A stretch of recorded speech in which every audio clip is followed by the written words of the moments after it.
I'm alone in Tide and Glow. My candle shop, the scent of bergamot and sea salt, clinging to the air like a memory I can't shake. My fingers trace the smooth curve of a sea glass pebble, its iridescent glow catching the flicker of a single driftwood dawn candle. I found this pebble as a kid scouring the Maine shore with my grandmother, who said it was the ocean's gift-broken glass turned beautiful by time. "Keep it close, Nora," she'd whisper. "It'll remind you you're tougher than the toughest storms." Tonight, it feels like a lie heavy in my palm as I sit in the dark, gutted by betrayal. 7 years ago, I poured everything into this shop in Rockport, a $2,000 loan, sleepless nights, and a stubborn dream to make something mine. Tide and Glow isn't just a business. It's me carved into every hand-poured candle, every workshop where locals spill wax and stories. My candles, cedar warm, amber soft, make people pause like they're breathing in a moment they'd forgotten. But an hour ago, an email from Adrian West, director of the Rockport Art Fair, shattered that. "Dear Nora," it read, "cool and final, we've chosen vendors with a stronger market fit for the fair. Thank you for your application. Best wishes." I read it again, my chest tight. The fair is everything here, a week-long festival that draws thousands a shot to put Tide and Glow on the map. I spent 4 months crafting a booth proposal, driftwood shelves, a blend-your-own-scent station, and a candle called Sea Glass Luster. Its logo, a glowing pebble, I trademarked on a whim after Theo Rivers, my baker friend, nagged me to protect my soul. I sketched it at 2 a.m., fueled by coffee and hope, believing it could be my break. Now it's gone.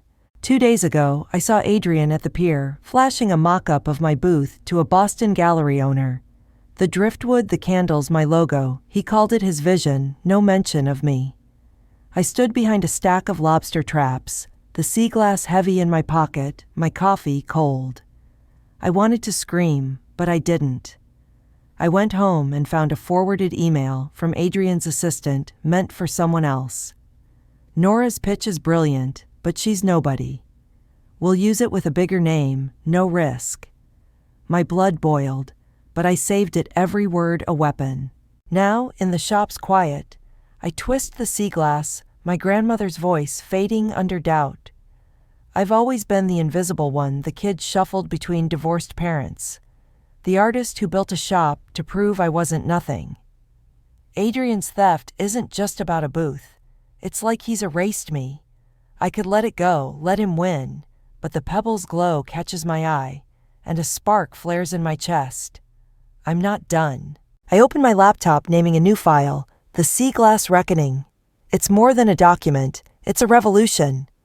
I compile everything: emails to Adrian, timestamped sketches, the Sea Glass Luster trademark. I add the forwarded email, his own words damning him. Then I draft a letter, not just to the Fairs Board, but to 3 local journalists, including Celeste Hart, who's been to my workshops, to a lawyer friend of Theo's who fights for artists, and to the fair's biggest sponsor, a Portland Arts Foundation. It's calm, sharp, undeniable. This is my work, my heart, my name. I'm taking it back. I schedule the email for 7 p.m. tomorrow, right as Adrian starts his opening speech. But that's not all. I write a LinkedIn post, short, but fierce. Tide and Glow's Sea Glass Luster was stolen. Tonight I'm reclaiming it for me, for every artist told they don't matter. I set it to go live at 7:00 p.m., synced with an auto post from Tide and Glow's account, sharing the trademark and a photo of the candle. This isn't just a call-out. It's a multi-front strike: email, social, legal, public. Adrian won't see it coming. My phone pings. Theo, as if he senses my spiral, saw the fair posters. "That's your design, Nora. We fighting?" I smile, the first real one all night. "Hell yes," I text. "Shop tomorrow, 8 a.m. Bring scones." I need him not just as a friend, but as my anchor. Tomorrow, I'll polish that Sea Glass Luster candle and walk into the fair not as a guest, but as a force. I'll hand it to Adrian myself with words that cut clean, right where the sponsors can hear. This isn't revenge. It's truth, and I'm done hiding. I slip the sea glass into my pocket, its weight steady now. Adrian thinks I'm a flicker he can snuff out. He's wrong. This is about every time I've been overlooked every night. I poured wax to prove I was enough. It's about the girl who built a shop from nothing, who learned to shine through the cracks. 2 days. 2 days until I light up the world with my truth. The sea glass pebble sits cool in my palm, its glow a quiet defiance as sunlight streams into tide and glow. It's 8 a.m., and the shop smells like wax and possibility, but my hands are shaky, still raw, from last night's betrayal. Adrian West's email, calling me unfit for the Rockport Art Fair, burns in my mind. His theft of my sea glass luster booth, design a wound I can't ignore. I'm sweeping the floor, trying to outrun the doubt, when Theo Rivers bursts in flour-dusted apron, flapping a bag of scones in hand. "All right, Nora," he says, tossing me a cranberry scone. "What's the battle plan to bury this guy?" I catch the scone, crumbling it nervously. Theo's my anchor. His bakery, Rise in Need, is my refuge, where we've swapped stories of broken homes and big dreams over burnt coffee. But even with him here, I feel alone, like the community I've poured 7 years into has turned its back. What if Adrian's right? I mutter, staring at the sea glass. What if I'm just a small-time candle maker and this is all I'll ever be? My voice cracks the kid who hid from her parents' fights creeping out. Theo leans on the counter, eyes fierce. "Nora, you built this shop from nothing. Your candles make people feel something. Adrian's scared you'll steal his spotlight, so he stole yours first. Don't let him win." His words spark, but the ache lingers. I think of the artisans I've taught, potters, painters, who call Tide and Glow home. Not one has reached out since the fair's vendor list dropped. It's like I'm invisible again, and it cuts deeper than I'd admit. I set the sea glass down, its light steadying me. He took my booth, my logo, everything I say. But I've got proof emails, sketches the trademark. I'm hitting him tomorrow, 7 p.m., mid-speech. Emails going to the board, Celeste Hart, 2 other journalists, a lawyer, and the fair's sponsor. Theo's eyebrows shoot up. And I'm posting on LinkedIn and Tide and Glow's accounts same time. It's not just a call-out, it's a takeover. He grins, biting into a scone. "That's my Nora. Walk me through it." I open my laptop, pulling up the sea glass reckoning. It's a fortress. Every email I sent Adrian, time-stamped drafts, the trademark certificate, his damning forwarded message calling me nobody. The letters razor-sharp, addressed to the board journalist, Theo's lawyer friend who fights for artists' rights, and the Portland Arts Foundation funding the fair. I've synced a LinkedIn post and a Tide and Glow tweet, both set to drop at 7:00 p.m., with a photo of my sea glass luster candle and its trademark. "This is war," Theo says, reading over my shoulder. "But you need to be there, Nora. Face him." I nod, my pulse quickening. I'm going as a guest artisan. Their admin's sloppy left my login active. I'm bringing the candle, handing it to Adrian before his speech right in front of the sponsors. I pause, rehearsing the line I've been crafting. "Since you're about to endorse his vision, I thought you'd want the original. It's calm, but it'll cut, especially with a mic nearby." Theo whistles. "That's cold. I'm in your +1. We'll work the crowd, get people talking about Tide and Glow first." The shop bell jingles, and Mira Callan steps in, clay smudged on her hands, her dark curls tied back. She's a potter who took my workshop last summer. Her mug's now a staple at local cafes. "Nora, I saw the fair posters," she says, voice low but firm. "That's your logo. Adrian did this to me last year. Took my glaze design, gave it to a bigger vendor. I stayed quiet. I'm done with that." Her words crack my isolation. I'm not alone. Adrian's hurt others, and that makes this bigger. "Mira, I'm fighting," I say, stronger now. "Will you help?" She nods, eyes blazing. "Name it." I ask her to rally artisans she trusts, get them to the fair's opening. Don't spill about the email or posts I warn.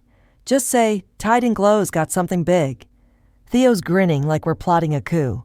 This is gonna be chaos, he says. I hope so. After Mira leaves, I dig into the fair's vendor portal still open to me.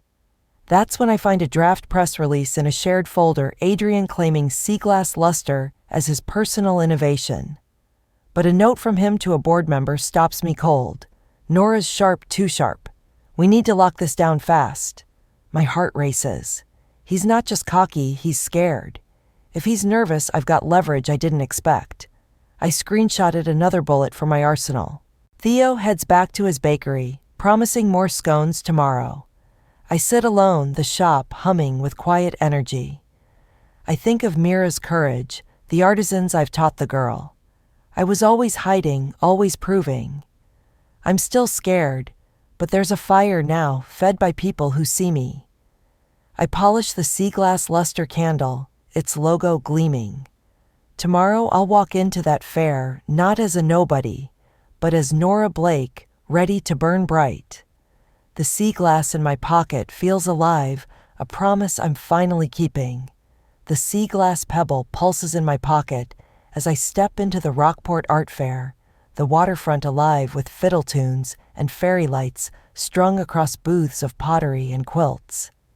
I'm in a navy sweater jeans and a guest artisan badge, but inside I'm steel. The sea glass luster candle is in my hand, its etched logo glinting like a blade.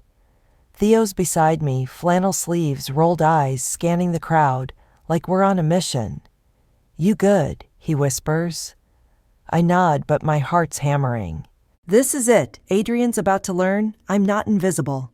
We slip past Mira's booth, where she's stacking mugs, her gaze fierce when she spots me. She's rallied a dozen artisans, weavers, jewelers, who nod subtly like they're waiting for a signal. I see Adrian's stage ahead, framed by my designed driftwood arches, candles glowing, my sea glass luster logo plastered on a banner.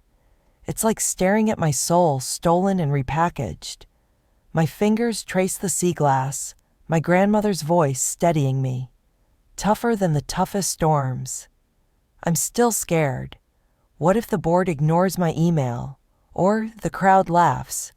But the artisans around me, people I've taught, keep me grounded. I'm not that kid hiding anymore. It's 6:50 p.m. Adrian's speech is minutes away. He's by the stage, charming sponsors in a tailored blazer, his laugh too loud. I catch his eye, and his smile twitches. He knows I'm here. Theo nudges me. Now or never, Nora. I grip the candle, its glass cool, and walk toward him, my steps deliberate. Sponsors turn curious as I stop beside Adrian, close enough for his mic to catch my voice. Since you're about to endorse his vision, I say calm but clear, I thought you'd want the original. I hand him the candle logo blazing under the lights. His face tightens, but he takes it, the crowd murmuring. I step back, melting into the throng, my heart racing. That was my spark. At 7:30 p.m., Adrian climbs the stage, the candle still in his hand, like he's trapped with it. Welcome to the Rockport Art Fair. He starts, voice smooth but strained. We're here to celebrate innovation, like our sea glass luster booth, my personal. He falters as my phone vibrates, the email sending. It's hitting the board, Celeste Hart, 2 other journalists, Theo's lawyer, and the Portland Arts Foundation. Simultaneously, my LinkedIn post and Tide and Glow's tweet go live, the trademark photo lighting up screens. I watch the crowd shift, phones glow, whispers spread, sponsors frown. Celeste Hart, notebook in hand, steps forward, her voice cutting through. Mr. West, I've got documents proving Nora Blake created sea glass luster. You stole it. Comment. The crowd hushes. Adrian stammers. That's a misunderstanding, but Celeste presses. I've also got sources saying you've taken designs from other artists using fair funds to silence them. True gasps ripple out. I freeze, glancing at Mira, who's wide-eyed. Theo mutters, she's got him. Celeste's not just a journalist, she's my ally, armed with my email and her own digging. Adrian's mask cracks his eyes, darting to the sponsors, who are now checking their phones. The board members in the front row huddle faces grim as my LinkedIn post trends on X comments exploding. Nora Blake's calling out theft. Protect your art artisans near Mira. Pull out their phones, nodding to each other, a silent pact forming. I spot a weaver. I taught her expression fierce. She's one of Mira's allies, ready for whatever comes next. The air feels electric, like the community I thought abandoned me is waking up. But I'm still trembling, caught between triumph and fear.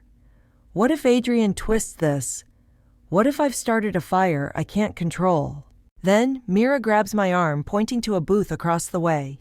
A jeweler, one of her friends, lights a sea glass luster candle, my candle bought from my shop weeks ago. Another vendor, a painter, does the same. It's small, but it's spreading a quiet rebellion. Someone's filming the glow, catching on their phone. I know that clip will hit TikTok, a signal I didn't plan, but feel in my bones. My throat tightens. This isn't just me anymore, it's us. Adrian stumbles off the stage, the candle still in his grip, as sponsors corner him. Celeste catches my eye, nodding like we're in this together.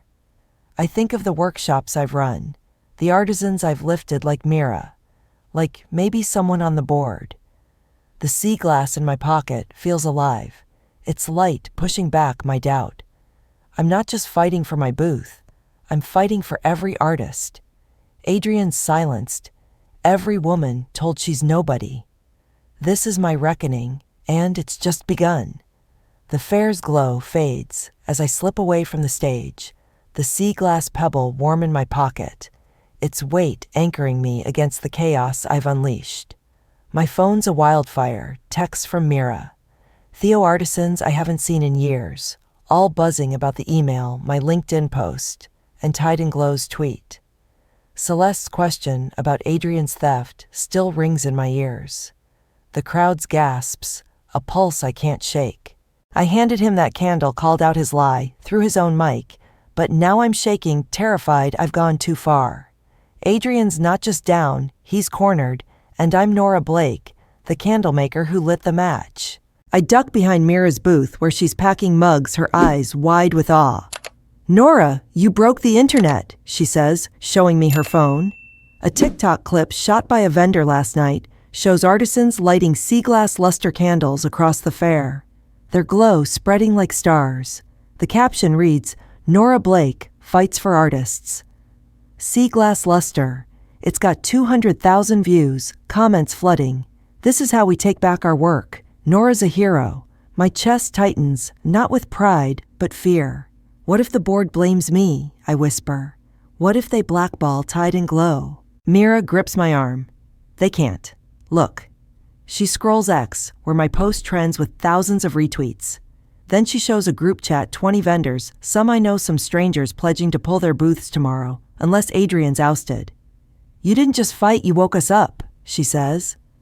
Her words hit hard, but the loneliness lingers. I've spent years teaching artisans, thinking I belonged, yet no one spoke up when Adrian stole my work. This support feels fragile, like it could vanish, leaving me that kid again, clutching sea glass to feel whole. Theo jogs over, phone in hand. "Celeste's blog just dropped," he says. "She's got receipts. Adrian's been skimming fair funds to pay off artists he ripped off. Names, dates, everything." I gasp. That's why Celeste's question landed like a bomb. She wasn't just backing me, she was exposing a system. Mira's face darkens. "He sent me a check last year after taking my glaze design," she admits. I thought it was an apology. The sea glass feels heavy now, like it's carrying every artist Adrian's hurt. This isn't just my war, it's ours. A voice cuts through. "Nora Blake." I turn to see Liana Cross, silver braid gleaming her sculptor's hands, steady but kind. She's a board member, a legend whose driftwood art graces galleries. My stomach knots. She could crush me. "We need to talk," she says, leading me to a quiet bench. Theo and Mira watch tense as I sit the sea glass, my only comfort. Liana's eyes soften. 3 years ago, I was in your workshop, she says. I'd lost my spark, doubted my work. You taught me to trust my hands, my voice.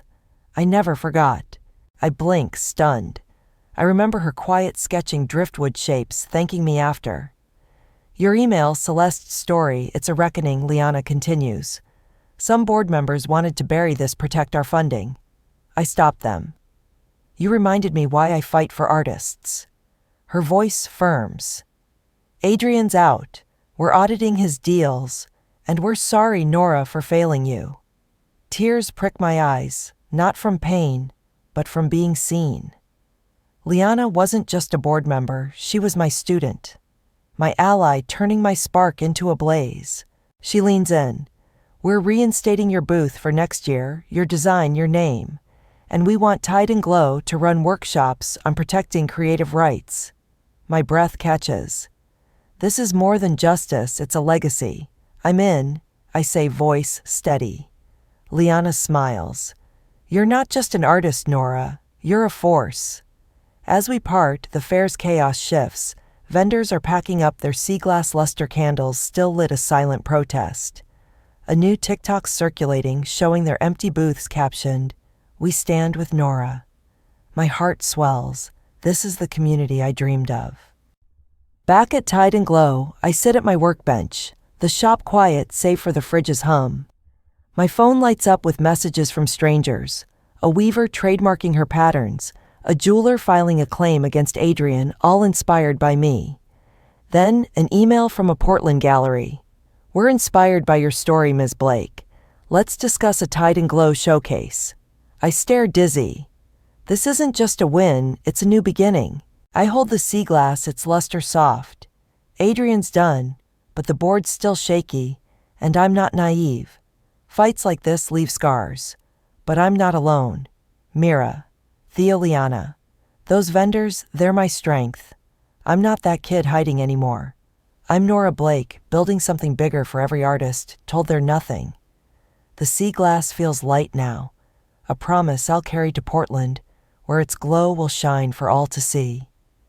The dawn after the fair bathes, Tide and Glow in soft gold. The sea glass pebble on my workbench, catching the light like a quiet vow. Its glow feels different now, not heavy with pain, but alive with promise. My phone hasn't stopped buzzing since last night. TikTok clips of vendors lighting sea glass luster candles, X threads with thousands of retweets, messages from artisans I've never met. Adrian's ousting, Liana's apology, the gallery's offer, it's all real. But I'm braced for the other shoe to drop. I slip the sea glass into my pocket, its edges smooth from years in the waves, and step into the shop, ready to face what's next. The door swings open, and Mira Callan's there, her potter's hands smudged with clay, a grin splitting her face. "Nora, you're a legend," she says, setting a mug on the counter. Behind her, Theo Rivers hauls in scones, muttering about feeding the army. The shop's a hive. Artisans pack the space weavers, jewelers, painters, all faces from the fair. Their voices a hum of pride and defiance. "You see the news?" Theo asks, tossing me his phone. Celeste Hart's article is everywhere.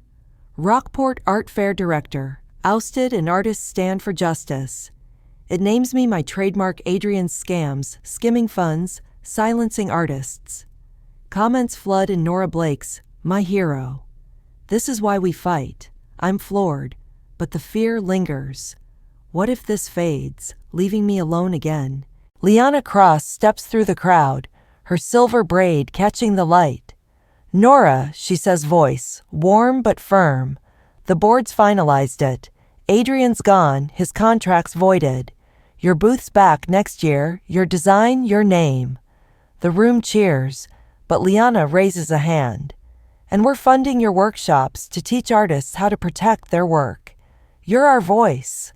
I swallow hard, remembering her in my workshop years ago, sketching driftwood, finding her spark.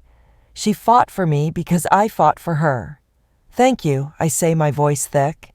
She nods, a sculptor's strength in her eyes. "You reminded us what matters."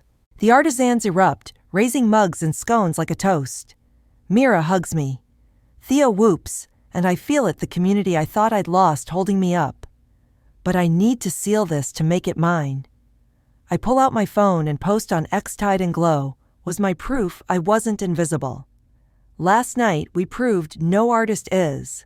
Own your work, your story, your light. Sea glass luster. I attach a photo of the candle, its logo glowing. Within minutes, it's trending retweets from women across the country. Nora, I'm trademarking my quilts because of you. Teaching my students to fight thanks to you. Tears spill, not from hurt, but from belonging. I didn't just win, I opened a door. By noon, the Portland Gallery calls.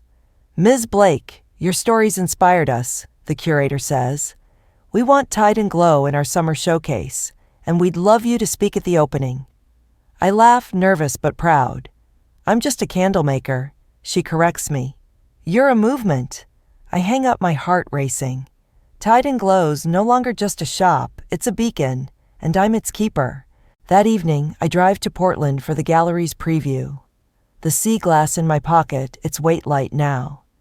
The space is sleek with my candles displayed on driftwood shelves, their glow warm against white walls. Artisans from Rockport, Mira. Theo, even Liana are there, their presence a quiet strength. The curator introduces me, and I step to the mic, my voice steady. 7 years ago, I built Tide and Glow to prove I wasn't nothing I say.